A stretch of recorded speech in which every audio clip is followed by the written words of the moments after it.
Right, so delighted to be here, and good morning still, everybody. And thanks for the invitation, Kathy. And I'll be speaking about MCP and digitalization in the maritime domain. So, as was also pointed out earlier, digitalization in our domain has been a focus point and really the highlight of this domain for many years. Now, in recent years, there has been more focus on environmental aspects, decarbonization, emissions. Fair enough, but as we also know, efficient digitalization will have a positive impact on emissions, just-in-time arrival, optimal routes, and so forth. So digitalization is obviously still very, very important.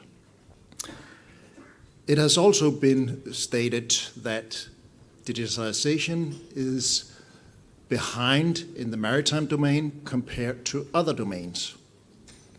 And this is still the case, but it is not necessarily the case all over the board, because there is obviously in the industry organizations that have been made very big investments in digitalization and have a very efficient, digitally supported operation today, and is able to exchange data with partners, with consumers, with customers. But there are also, as we know, many in the industry that are still using, as we heard, legacy system and still have a lot to do in digitalizing their business. But there is also another area where we're still behind with digitalization, and that is when it comes to exchanging data with authorities. So this could be, for instance, delivery of maritime safety information. We still have the bloody Navtex receiver on board, don't we? This could be exchange of VTS information, chart data, port information, reporting, many different things. These are still a problem to efficiently exchange these types of data. And that is well known, and you also all have heard about the big initiative that IMO started around 2005, 2006, called e-navigation. The purpose of that was to introduce contemporary IT solutions to digitalize these areas and come up with efficient solutions to exchange data in these areas. The areas were called Maritime Services. So that is the maritime service on a very high level. So VTS in itself would be a maritime service. So the maritime service is not something that you can implement and exchange data. There was a big confusion in this whole e-navigation community of what maritime services are. But these are on a very, very high level, and together they are called the Maritime Service Portfolio in e-navigation jargon. So that has been going on for quite some time. In IMO and in other organizations, IALA, IHO, WMO, other organizations that have been involved in e-navigation and trying to come up with good solutions for this. And honestly, haven't quite delivered yet. But some progress has been made, in particular in the matter of data harmonization. And within e-navigation, it was decided that the IHO scheme for data harmonization called S100 was to be used. It was originally invented for hydrographic data, but is now being used for all kinds of maritime data.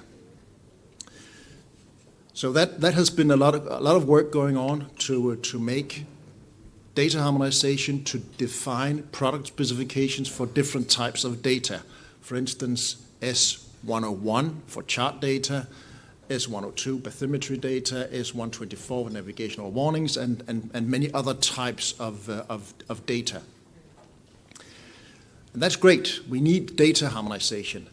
But what we are still missing is how to exchange those types of data. And that is still a challenge. So within e-navigation, it has now been established that we need something that we are calling then technical services, which is, in contrary to the maritime services, something that when we have a technical service and a specification of a technical service, that is actually something that we can implement on the service consumer and service provider side. This can be implemented so we can actually exchange this data. So that is great, but this process is really still in its infancy. There are work going on technical services. IHO is working on technical service for navigational warnings, so that would use the data model from the S124 product specification. IALA is working on technical service for ATON information, using the data model from S125. And probably the most mature one would be the technical service for route plans based on S421, which is in the IEC domain. But others should be coming, technical services for other types of data, so we can actually be able to exchange these data. But that brings us to another challenge which is that we need to be able to trust each other when we're exchanging data. And that is something new. I mean, when we are using legacy communication systems like AIS, VHF, and these, there's no authentication of who is receiving and sending information.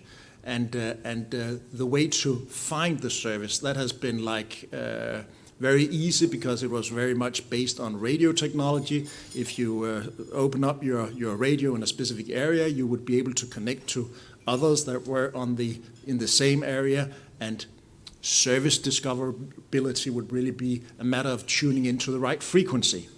But now when we go into the digital world and we're going to use the internet more and more, the internet is global. You can, in principle, communicate with anybody from anywhere, and you need to know, am I communicating with the right entity, and how can I find the right service?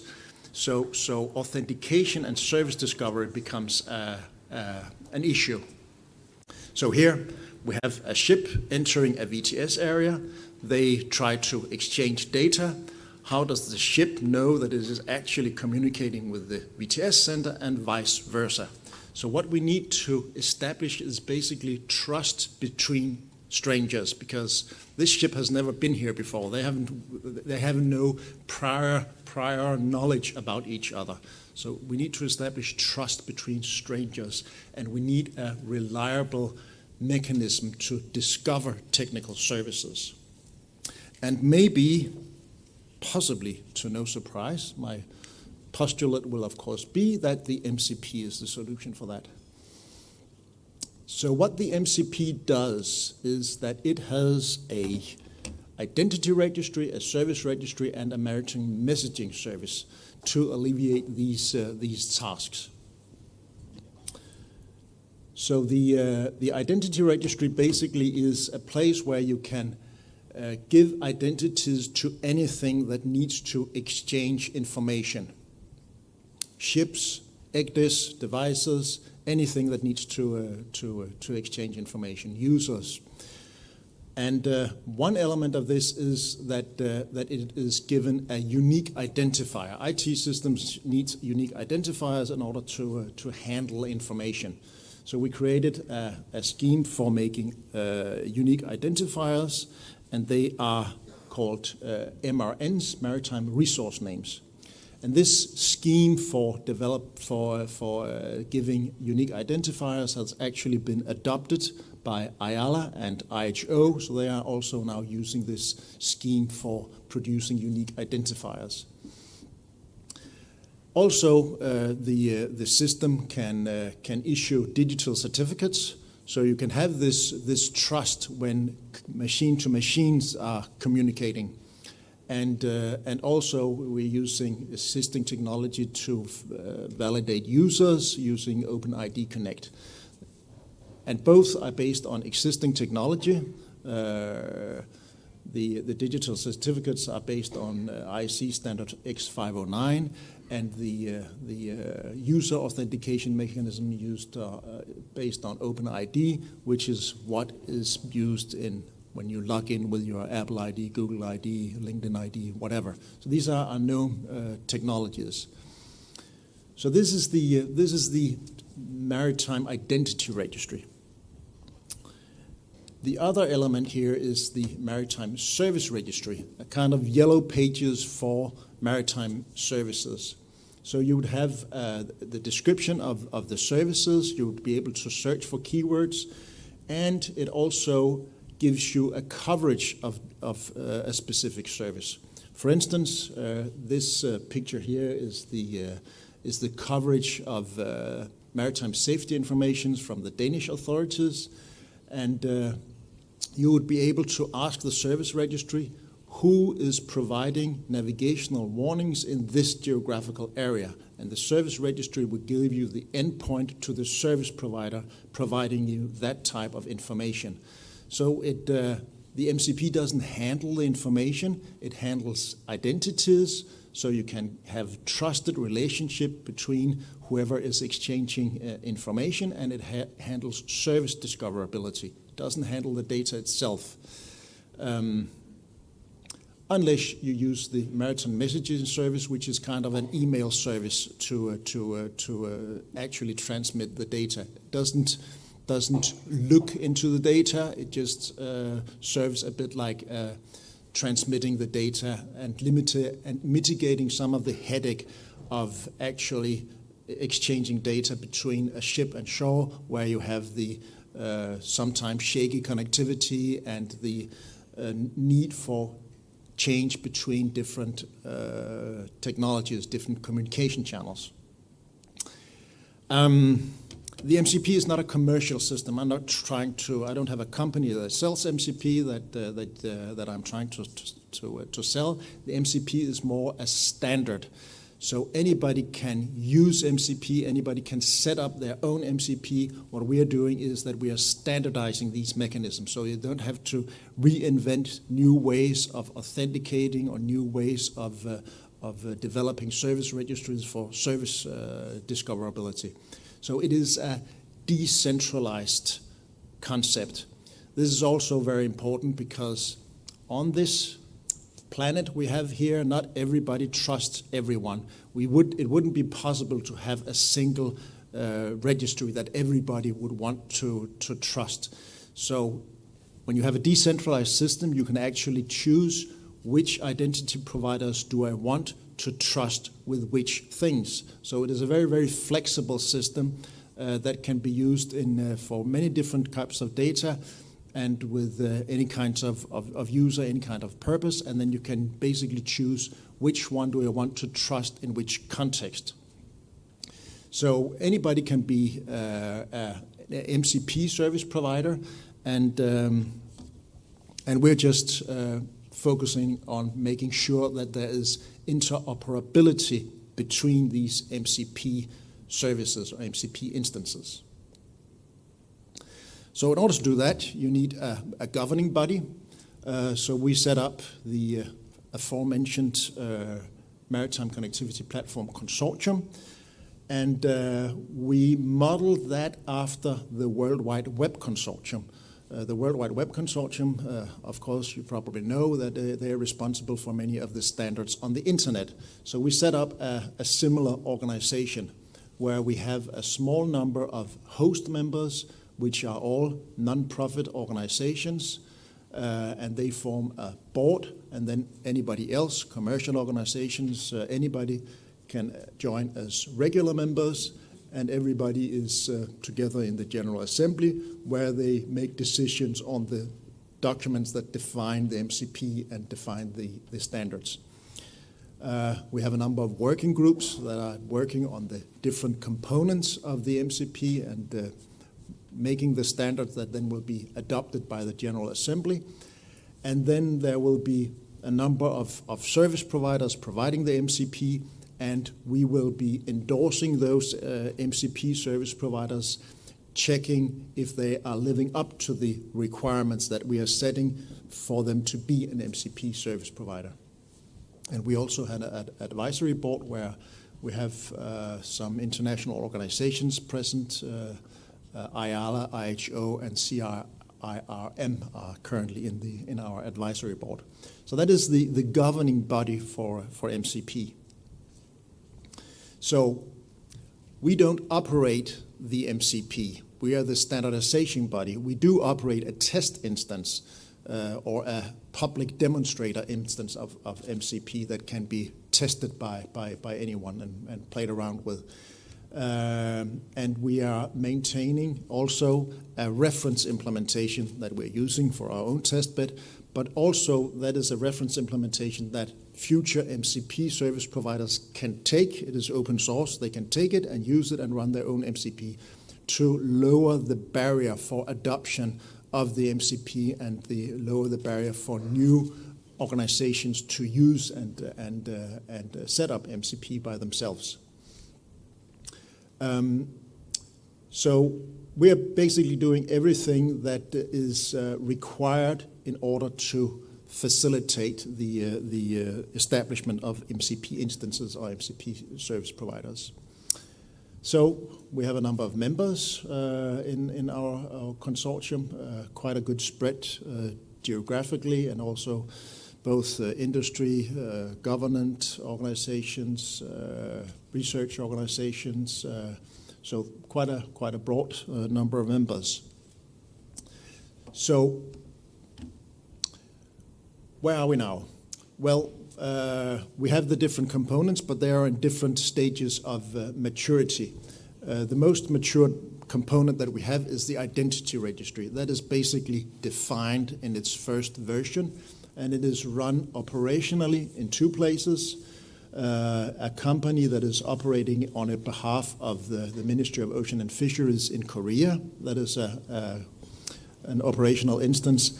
And then there's a consortium called Navalink, which has been established by Saab, Kongsberg, and Wärtsilä, and they are also running a commercial but non-profit instance of MCP, which you can actually buy access to on a non-profit basis. So basically, if you want to use the MCP right now, either you can go to Navalink and buy this as a service from Navalink, or you can set up your own MCP instance and use that. And there are a number of test beds running. We have our own test bed. Fintraffic in Finland are operating a test bed. General Lighthouse Authorities in UK, STIOR in Russia, China, MSA has been running one. I'm not sure if it is running still. And CRISO in Korea is running one, and the Canadian Coast Guard is planning to set one up, as well as DIOMOD in France. So this is developing, and both with regard to spreading out new instances, but also we're developing the components themselves. The MIR, the Identity Registry, is ready to use.